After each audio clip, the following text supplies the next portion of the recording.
Okay, hi Ed. First I want to show you the controls so you know what's going on with it.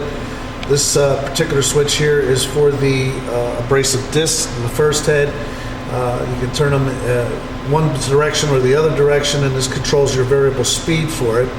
This is for the sanding heads in the back where the brushes are, and I'll show you those in a minute. This controls the variable speed for it and also direction. This controls the oscillation of the heads back and forth. You can control it the full width, or you can control it half strokes for smaller parts. And this controls your conveyor belt on and off, okay, and a variable speed for the feed speed on it. The machine is basically designed like this.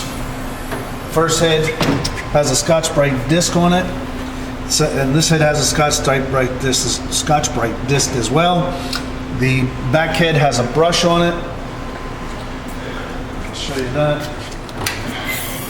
These are the brushes. They also oscillate back and forth in conjunction with the front heads, and it pretty much deburs your part. These are pinch rollers, as you already know, I'm sure. Let's crank it up and show you what we can do. One of the first things I want to point out is the fact that I did preset this because of your real thin material. This is 20 thousandths thick. It's awful thin. And I assume we want to just get rid of the sharp edges and stuff on it. It looks like somebody tried to grain it already at one point. But it's very close, and this is going to be about the thinnest material you're going to be able to process without really starting to tear up the conveyor belt. So, I'm going to turn the conveyor belt on first, okay? I'm going to turn on the disc heads. This is the brush heads. And this is the oscillation I was telling you about.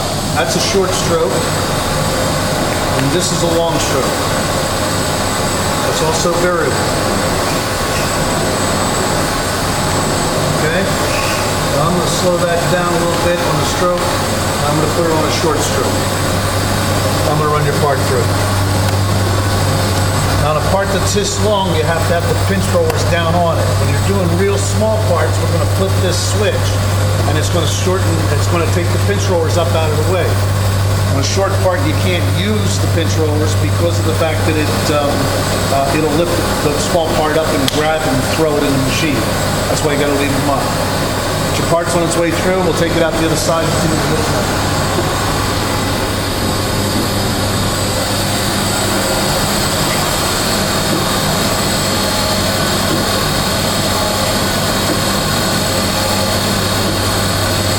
I have it running slow for a reason. I don't have a lot of pressure on your parts because, again, they're so thin and I don't want to tear up the conveyor belt. What this will do is it's going to round off all those edges. You had some marks here, where you had a burr still sticking up if you did it. That burr is virtually gone now. And you can put your fingers in the holes and it won't cut you, okay? I'm assuming that's good enough. I'm going to run these through. But first, I'll come back and run the rest of these. First, I'm going to show you small parts.